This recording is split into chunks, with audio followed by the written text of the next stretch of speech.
Good evening, everyone. Good evening. Okay, all right.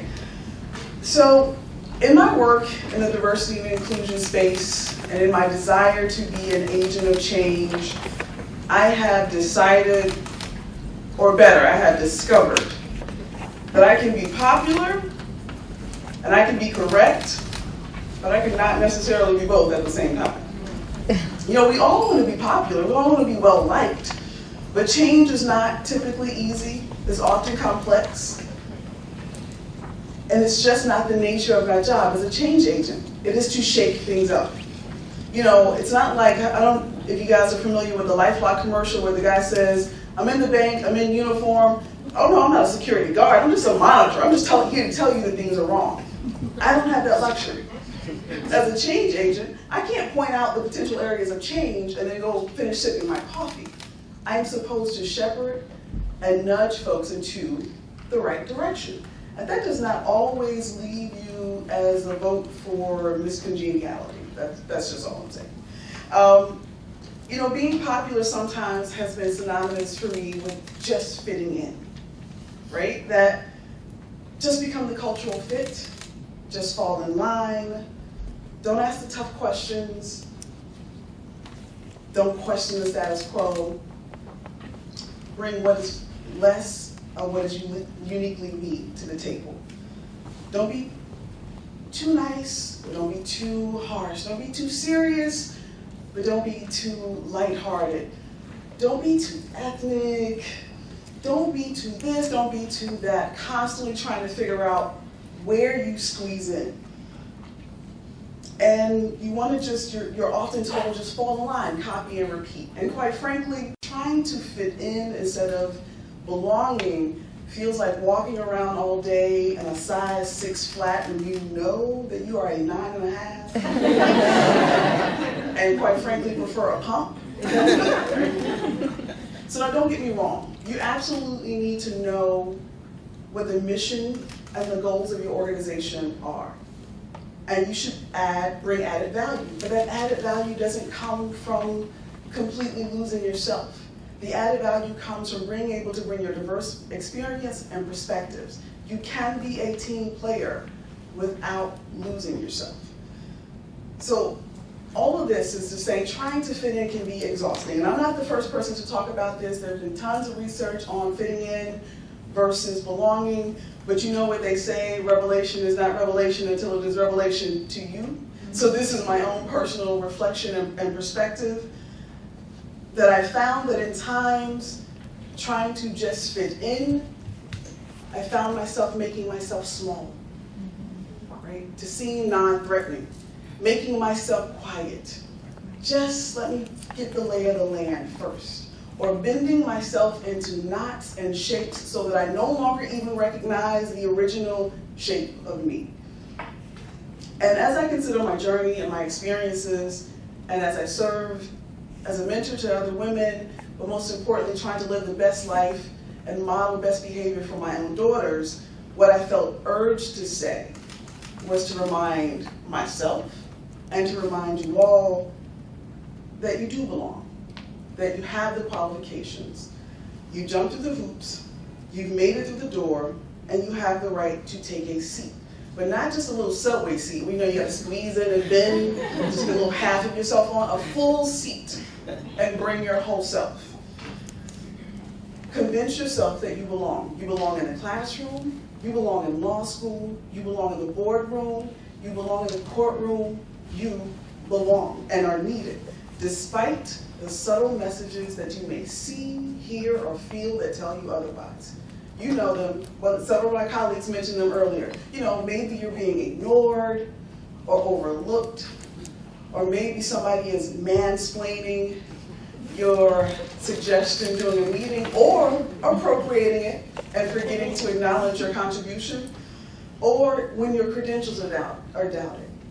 You went to law school? Oh, okay. That's interesting. Or you know, when you're just the only one, and you think that's okay, that's fine, but you're the only one continually, and then you eventually start to wonder if you belong there, and maybe you shouldn't be the only one. Or sometimes even when you're presenting and you're presenting with levity, with humor, and then you're told, well, that's a little unpolished. But your colleague presented with levity and boy, look how comfortable they are in their own skin. Huh? Those messages, those microaggressions, those little insults and nicks that seem innocent to the deliverer sometimes, but sting to the receiver, that prick your flesh, that leave you dazed, confused, and doubting yourself, your place, your ability, they exist. It is not the overt smack of discrimination or any of the isms. It's the subtle pricks that, if you're not careful, can seep into your subconscious and have you doubting that you belong and likely lead to a self-fulfilling prophecy. So belonging is essential to happiness and well-being. The opposite of belonging is isolation, loneliness, and it ultimately is harmful to your productivity and to your mental health. It can lead to you just checking out or just biding your time.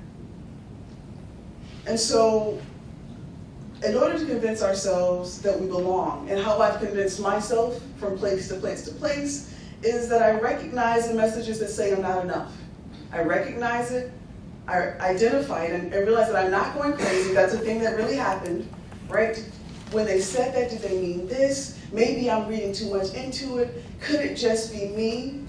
But no, I've learned to say I recognize, I acknowledge it, I give it a name, and when appropriate, I address, but then more importantly, I dismiss.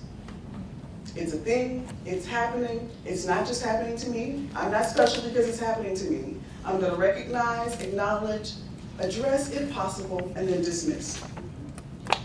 And in doing that, and in convincing myself, I remind myself of my journey and what I've accomplished thus far.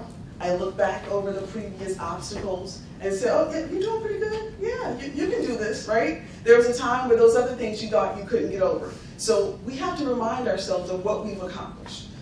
And then I find someone else to encourage, someone who's down a path that I've already traveled, that I try to pour into, to help you take your mind off your own problems. And then also leading and convincing yourself also requires you to be honest, right? You have to be honest with yourself, and you have to surround yourself with friends, mentors, or coaches who are going to be honest with you as you evaluate your strengths and weaknesses. That's a key part of this. And then know your own triggers. Know what those little things are that get you off your game so that you can better prepare for them. And don't be so quick to hand over your power because you're in a situation that's tough. I've even evaluated times where I've walked away from situations that I thought I could have persevered through that. And there was more for me to learn. And then lastly, don't get stuck at acknowledging the problem, but be a part of the solution. So I'm going to tell a quick story here. A few years back, I was going through something in the D&I space, and I called a colleague who just happens to be in the room, who just happens to be the president of the MBBA, and she let me complain, and I said, this is just, I don't like it, and it's awful, and we talked, and she said, yeah, girl, yes, you're right.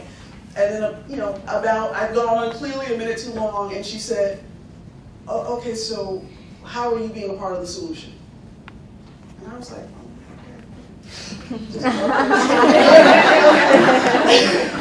right, so how can you now, okay, this is the problem, but I think you can do this, this, and this. You're not seeing the opportunity. This is an opportunity for you to lead in the middle of the mess. And I've taken that with me. And so that is what I say to you today. That convince yourself that you belong, operate in your strength and manage your weaknesses, and lead from wherever you land. Thank you.